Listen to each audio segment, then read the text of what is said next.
गणपति को वहां बिठाइए अमेरिका। मैंने कहा हे भगवान, और तो कुछ बताते तो। कहा है अरसकेश कवित्व निवेदनम शिरसी मालिक मालिक मालिक। वैसे अमेरिका में गणपति बिठाना है। और वहां पहुंचे तो देखते क्या हो कि गणपति बैठने को तैयार नहीं हुआ। अब आप समझेंगे नहीं मेरी बात, समझ नहीं सकते, क्योंकि आज तक आपने अपने बुद्धि से समझा ना, अपने गणपति को समझा तो। गए वहां सिद्धि विनायक में जाकर 4 रुपए चढ़ा दिए, हो गया गणपति महाराज तुम पे प्रसन्न। कैसे होंगे? उनको तो रुपया पैसा समझता नहीं, मेरे को नहीं समझता, तो उनको क्या समझेगा। वहां मत्था टेकने गए, वहां चढ़ा दिए 4 रुपए, मत्था टेक के आए, भगवान ने 4 रुपए की मिठाई दे दिया। हो सकता है? परमात्मा को हम लोग समझ के क्या रखा है? वो है सत्य स्वरूप, वो है शक्ति स्वरूप, और वो है आनंद स्वरूप। और वो आपके हृदय में आत्मा स्वरूप। जब उस आत्मा को आप प्राप्त करते हैं तो फिर आप आनंद स्वरूप हो जाते हैं। लेकिन ये आत्मा की बातें हैं, लोग बातें ही करते रहे, आज तक कहते रहे, इसमें कोई सत्य नहीं, इसलिए अच्छा है हम लोग ऐसी कोई चीज करें कि जिसके सामने दिखाई दे आंख। तो मैंने कहा अच्छा देख लीजिए, हम एक बात बताते हैं, आप उसका पड़ताला लीजिए। हमने कहा कि गणपति जो है ये कार्बन उसका तत्व है। कार्बन जो हर एक इस पे एक एक एलिमेंट बैठा है, वैसे गणपति जो है वो कार्बन पे बैठा है। तुम कार्बन जो है उसका एक मॉडल बनाओ, उसके एटम का, और उसको देखो।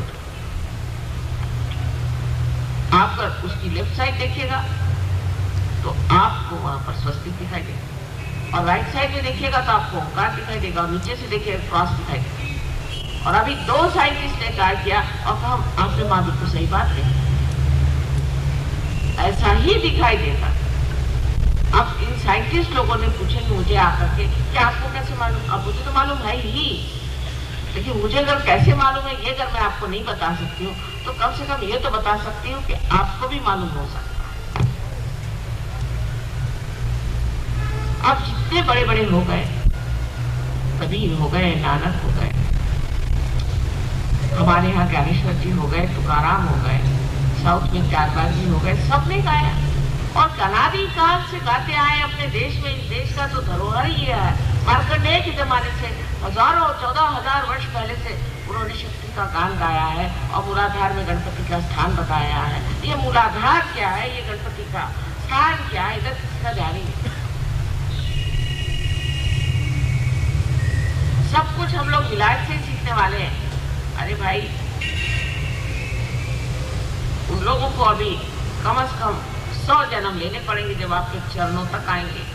आप है कहाँ? उनके अनुकरण करने के पीछे में लगे हो। ये तो ऐसा ही हुआ कि कमल का फूल कहेगा कि कहीं जाकर के मैं बबूल का फूल क्यों नहीं हुआ। कहाँ आप और कहाँ वो? आपका उनका कोई मुकाबला नहीं, मेरा विश्वास है। क्या वो बड़े खुश लोग हैं? बेटे माँ को मार देते हैं, माँ बच्चों को मार देती है। अजीब तमाशा है। वो कोई इंसान है, जानवर से भी बदतर जान। और उनसे हमें क्या सीखने का है? हमारे पास जो इतना बड़ा सत्य छिपा हुआ है, उधर हम लोग नजर नहीं करना चाहते, क्योंकि हम लोग सोचते हैं हमारे पास में सब डिग्रीज आ गई, BA, DA, MAD, सब डिग्रीज आ गई, उसको लेकर के सर पे घुमा सकते हैं। और अगर इसमें भी हमारे यहाँ ऐसे ऐसे दुष्ट लोग निकल आए हैं जो गुरु बनकर के दुनिया भर में घूमते हैं, पैसा कमाते हैं, लोगों को ठगते हैं और लोगों की दिशा भूल करते हैं, और उन्होंने भी हम लोगों का नाम बिल्कुल ठिकाने कर दिया है, और हमारा विश्वास जो डावाडोल होता है। लेकिन मान लीजिए कि ऐसी कोई चीज है जिसे कि हाइपोथेसिस कहते हैं, ऐसी अगर कोई चीज हमारे अंदर है जिसके कारण हम आत्मा को प्राप्त कर सकते हैं, जो बताई गई कुंडलिनी शक्ति है, अगर ऐसी है कोई शक्ति हमारे, तो वो पहले ही से नाही करने से फायदा क्या? एक बार देखना तो चाहिए। अगर आप साइंटिस्ट भी हैं तो भी फिर तो दिमाग खोल करके ओपन माइंडेडनेस होनी चाहिए। आपको देखना चाहिए कि माँ कह रही ये बात तो सही है या नहीं। आप एक बार अपनी कुंडलिनी जागरूक करा लीजिए, आत्मा को प्राप्त करें। अभी मैं कैंसर पेशेंट को देख के आ रही हूँ, लेकिन ये महाशय जब मैं इनसे पहले मिली थी, कितने दिनों से मिलती नहीं, कभी इन्होंने नहीं कहा कि मेरी कुंडलिनी को जागरूक करो। और कह ले मेरा तो भगवान पे विश्वास नहीं। मैं तो कहा इनके पैर पड़ती कि बाबा लो कुंडलिनी जागरूक करो। बड़े विद्वान बनते अभी कैंसर से पड़े हुए हैं और मुझे बुलाया कि हमारी कुंडलिनी जागरूक करो। दुनिया भर की बीमारियां, दुनिया भर की आफत अपने अंदर है। इसकी वजह अभी हम पूर्ण स्थिति में नहीं आए, आधी स्थिति में। आधी स्थिति में कोई सी भी चीज खराब हो सकती है, हमें पूर्णावस्था में जाना है।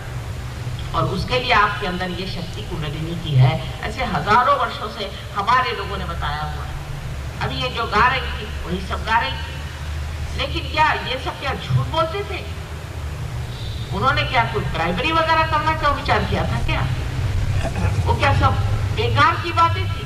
या हम लोगों के पास में ही ये अकल नहीं है कि हम अपने अंदर जो इतने बड़े बड़े महान लोग हो गए उधर नजर करें?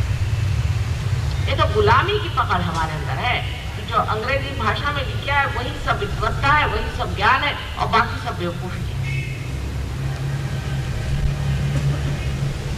कम से कम हमारे इस देश की जो धरोहर है, जो हेरिटेज है, उसकी ओर नजर करें तो आपको पता चलेगा कि इस देश में सिर्फ इस महाराष्ट्र में ही न जाने ये संत साधु हो गए और सब एक ही बात कहते हैं।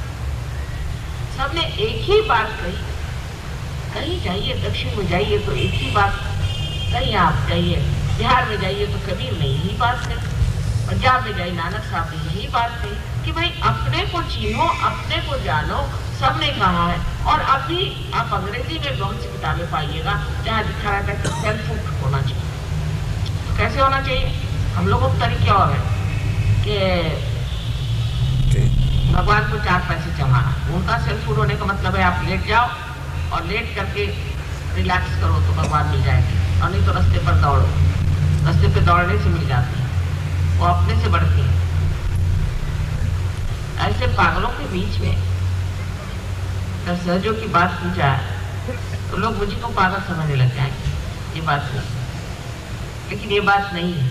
बात ये है कि अभी हम लोग पूरी तरह से पल्लवित नहीं, मूड उधर उठना चाहिए। सोचना चाहिए कि हजारों वर्षों से जिस बारे में गान किया गया है और कहा गया है ये शक्ति कुंडलिनी की क्या, उस पर भी अंग्रेजी किताबें पढ़ी। अब अंग्रेजी में जो कुंडलिनी के बारे में कोई लिखे हैं,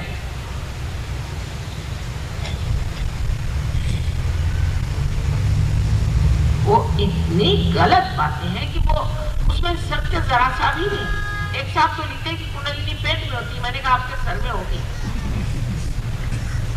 इस तरह की बेवकूफी की बातें सारी लिखी, इनको संस्कृत का कोई ज्ञान नहीं था, जिन्होंने अंदर जाकर के देखा नहीं थी।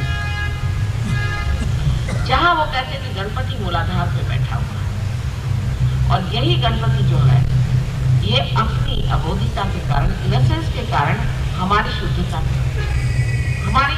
बनाता है। ये तो लिखा हुआ है, लेकिन उसका अनर्थ इतना किया गया कि लोग फ्रॉइड के पास पहुंच गए।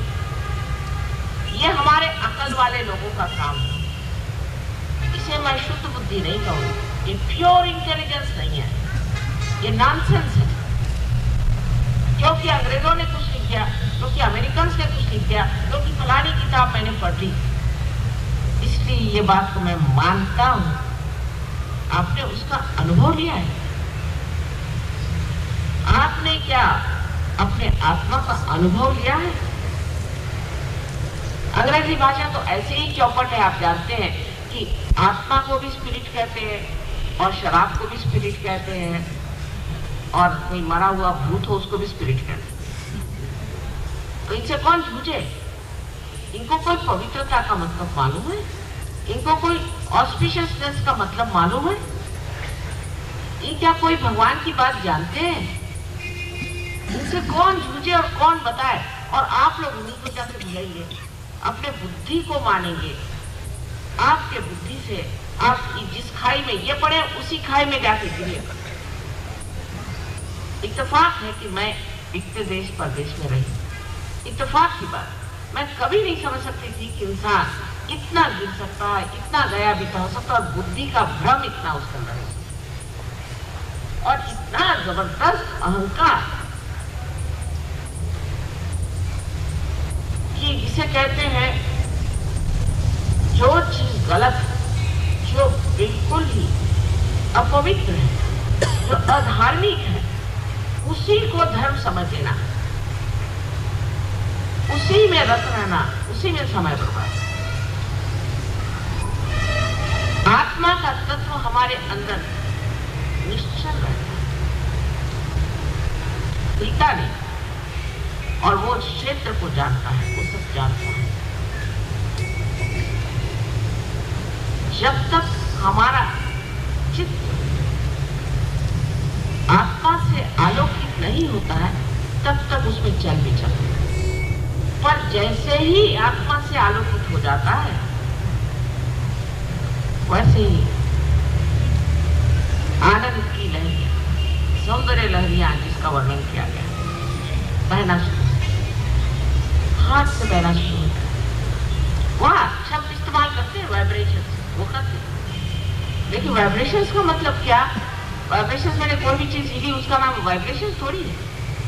ये वाइब्रेशन, ये जो हाथ से बहने वाली लहरियां, जो पैर से बहती है, जो सारे शरीर से फूट फूट करके बह रही है, जिन्होंने सारी सृष्टि की रचना की है, जिसे ओंकार बनते हैं, ये वो चीज जिसने कि सारे ब्रह्मांड में अपना राज्य प्रस्थापित किया हुआ है, ये वो चीज जो कि हर एक चीज का तत्व है, जो ईथर का भी तत्व है, जिससे कि आज आप ब्रॉडकास्टिंग करते हो, ईथर का भी वो तत्व है, सारे पंच तत्वों का वो तत्व है। उस तत्व का जो अधिष्ठा है, उसका जो राजा है, वो आत्मा आपके हृदय में बसता है। पूर्व जन्म के अनेक पुण्यों की वजह से इस पुण्यवान भूमि में आपका जन्म हुआ, लेकिन इस जन्म में न जाने क्या हो गया है कि अच्छे भले लोग दुनिया से दूर न जाने किस गलत रास्ते पर चले जाते हैं। इसको मैं ये नहीं कहूंगी कि हम लोगों पे दूसरों का राज्य रहा या कोई हमारी कमी रही, या हमारे यहाँ भी पंडितों ने और ब्राह्मणों ने और तरह के जो ऐसे लोग जो पैसा कमा रहे धर्म के नाम पे, अनेक हमारे अंदर भ्रम मान, लेकिन वो भ्रम डाल भी दिए हैं तो हमको देखना तो चाहिए।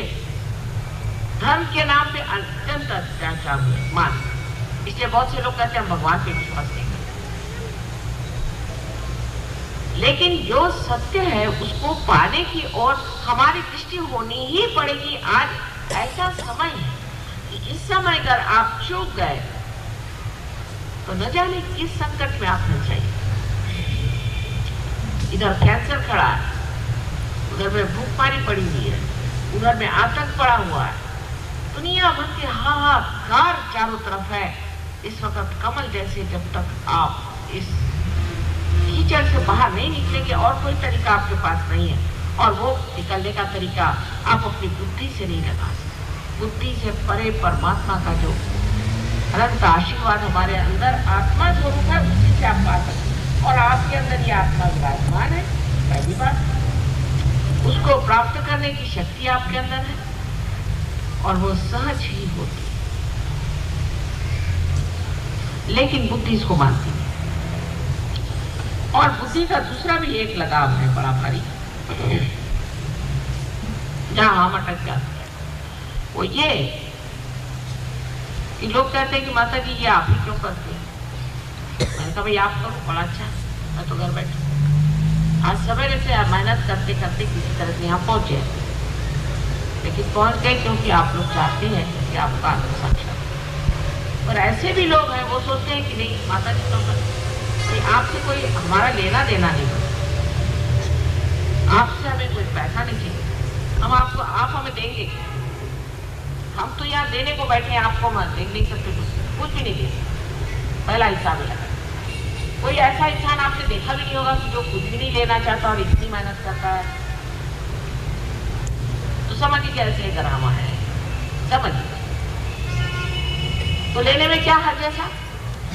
लेने में आपको वैसे तो कभी हर्ज नहीं होता, तो सहयोग करने में हर्ज क्या है? हर्ज यही है अहंकार।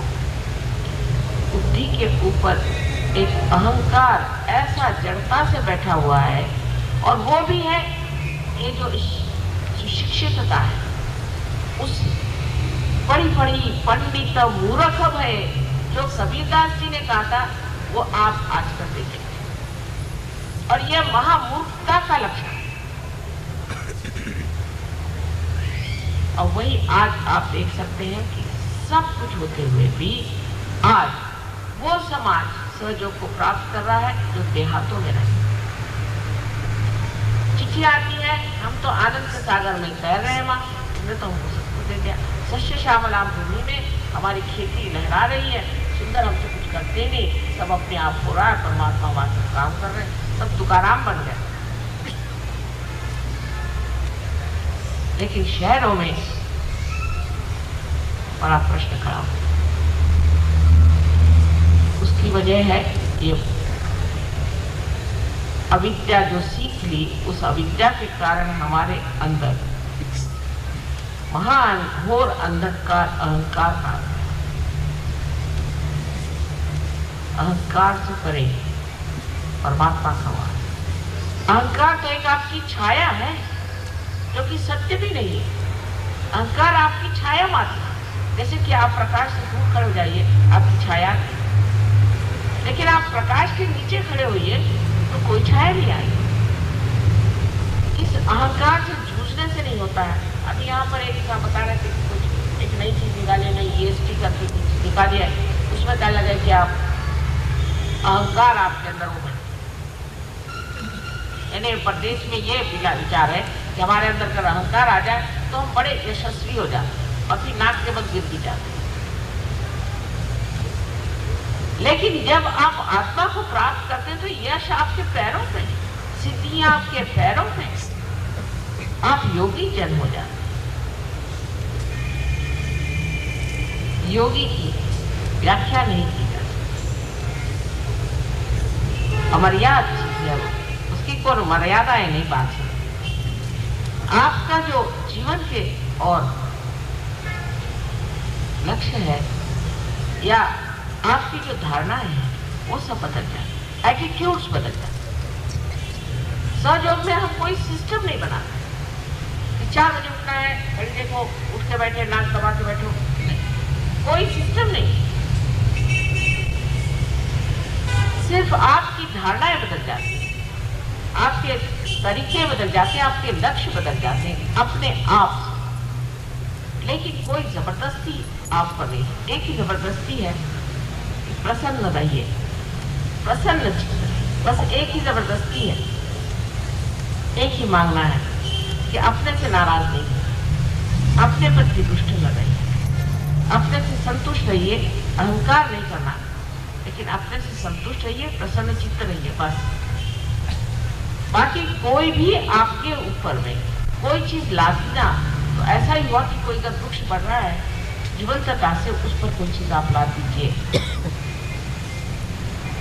लेकिन ये अंदर से होने वाली चीज है, घटित होने वाली चीज है।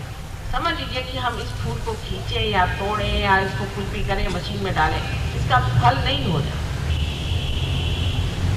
फल इसका तभी होगा जब ये वृक्ष पे लगा रहेगा, उससे संबंध होगा, और इसके अंदर जब वो क्रांति होगी, इसके अंदर अपने आप फल हो जाएगा। इसी प्रकार आप में भी फलश्रुति तभी होगी जब आपका संबंध उससे लग जाए जो अनेक नामों से जाना जाता है, निराकार, निरंजन। उससे जब आपका संबंध हो जाए, इसे अंग्रेजी में डिवाइन कहते हैं, उस परमात्मा के, उस प्रकाश से, उसके उस प्रेम से जब आपका संबंध हो जाता है, उसी की धारा से आप स्वयं एक फल स्वरूप हैं। और वो फल आपको सुख देता है। आप अपने को देखकर खुश हो, आप अपने अंदर की जो सुंदर सुंदर भावनाएं और लहरियां बह रही हैं उसे जानकर आनंदित हो। ऐसा तो कभी भी नहीं होता। जो फल आप खाते हैं वो फल स्वयं उसको कुछ नहीं जानते। जो दीप जलता है वो दीप स्वयं को नहीं जानता, लेकिन यहाँ आप अपने को जानते हैं और अपनी शक्तियों को भी जानते हैं, और सब जानते हुए भी आप अत्यंत नम्र हो जाते हैं। अब यहाँ ऐसे बहुत से लोग हैं, कम से कम मेरे ख्याल से 50% लोग यहाँ ऐसे हैं जो पार हैं, और कम से कम इसमें से 30% लोग ऐसे हैं कि जो बहुत पहुंचे हुए पार हैं। लेकिन आप देखिए तो आप ही जैसे उनकी शक्ल दिखाई देगी, आप ही जैसे कपड़े पहनेंगे, रहन सहन वही रहेगा, लेकिन अंदर से मस्ती रहेगी। शक्ल फर्क हो जाएगी, आप एकदम पहचान सकते हैं कि योगी जन है। आंख में चमक होगी, मुंह पे रौनक होगी, एक अजीब हंसता हुआ फूल जैसा चेहरा हो, एक मस्ती होगी। जैसे कहा गया है कि जब मस्त हुए फिर क्या बोले। अब जब मस्त होगा तो उसको बोलेंगे, वो तो अनुभव की बात है, और ये अनुभव को प्राप्त किए बगैर आप दिमागी जमा जो करते हैं वो सारा समय बर्बाद करना, मेरा भी और आपका भी। अब समय तो कम है और मैं चाहती हूँ कि आप अनुभव को पहले प्राप्त करें, पर अनुभव प्राप्त होने के बाद भी उस पर लोग विश्वास नहीं करना चाहते। मनुष्य इस कदर आत्मा संवेदनशीलता उसकी इतनी कम हो गई, इसे कहते हैं कि ब्लंट हो गई है, कि जब तक उसमें कुछ सेंसेशन नहीं दिया जाए उसकी समझ में नहीं आता। इसलिए आजकल का जो म्यूजिक चलता है वो ऐसा सुंदर नहीं होता है, जो सेंसेशन होना चाहिए, जिससे आदमी की खोपड़ी में घुस के, सर में घुस के, कान में घुस के, नाक में घुस के, किसी तरह से जाके वो नर्व में घुसे। जब तक कोई सेंसेशन नहीं होगा न्यूज़पेपर नहीं क्यों पड़ेगा, उसमें वो सब कौन मारा, किसने डाका डाला, फलाना किया, वो जिससे कि आप में सेंसेशन आए, तो सेंसेशन खोपड़ी में जाने नहीं वाला। तो संवेदनशीलता क्यों कम हुई? क्यों किसी चीज पे विश्वास नहीं। जब आपके अंदर चैतन्य की लहरियां बहने लगी और जब आपको शांति प्राप्त तो भी आपको विश्वास नहीं होता कि आप पार हो गए। वजह यह कि आपको अपने ही ऊपर विश्वास नहीं, पहली बात, और दूसरा जो होता है उस पर विश्वास नहीं। अगर आपको अपने ऊपर विश्वास होता तो इतनी संवेदना देने की कोई जरूरत ही नहीं पड़ती। लेकिन इतना ब्लंट हो गया है आज का इंसान, इतना ब्लंट हो गया कि उसको कोई चीज अगर मिल भी जाए तो भी उसको उसकी संवेदन शक्ति जागरूक नहीं है, वो विश्वास नहीं करता कि ये चीज हो। तो यह दूसरी स्थिति आ गई। पहले तो आप पार हो, उसके बाद उस पर विश्वास और देखें, जाने, आगे बढ़े। इन दो स्थितियों से जो तीसरी स्थिति में आ जाता है वो सहयोगी हो जाता है। फिर हाथ हटाओ और कुंडलिनी चढ़ती। क्या इस शक्ति को आप समझ नहीं सकते? सिर्फ हाथ उठाने से ही आप कुंडलिनी को चढ़ा सकते हैं, और बातें में से यहाँ से जिसे हम कहते हैं ब्रह्मरंध्र, वहाँ से आप कुंडलिनी छेद सकते हैं। सारे सारे लोग हैं जो कि यहाँ पर मुंबई में उसको आप कहिए कि हम लोग कोड़ी कहते हैं, जो कि झीमर का काम करते हैं, मच्छी मार। कितने मच्छी मार यहाँ है जो कुंडलिनी जागरूक करते हैं, क्योंकि सीधे साधे भोले भाले लोग हैं। देखते हैं कि हाँ माँ, हमने ऐसा किया और उसकी कुंडलिनी जागरूक हो गई, उसके हाथ से लहरियां बहने लगी। वो उसका एनालिसिस नहीं करते बैठे, जो चीज सामने उसे देखते हैं। लेकिन आपकी आदत ऐसी कि हर एक बात हाल उतारे, तो कैसे कोई समझा सकता? पहले अनुभव को प्राप्त करें, उसके बाद उस अनुभव पे विश्वास करें, फिर उस अनुभव पे विश्वास करने के बाद में उस पर मेहनत करें। अब सहयोग में कोई पैसा रुपया देता है, कोई रुपया पैसा लिया नहीं जाता है। नहीं तो हम भी यहाँ पर रुपया पैसा लेते हैं और बड़े बड़े महल खड़े करते हैं, और उसमें फिर आप आके बहुत खुश होते हैं, हाँ हाँ इतना बड़ा कार्य हो रहा है, इतने लोग इसमें आए, इतने महल खड़े हुए। बिल्कुल, इसलिए शादी जगह में, किसी के घर में, कहीं पर भी प्रोग्राम, फिर वहाँ बड़ा साहब नहीं जा सकता क्योंकि वो मोटर में आएगा। अरे परमात्मा के दरवाजे जा रहे हो भाई, सर झुका कर आओ।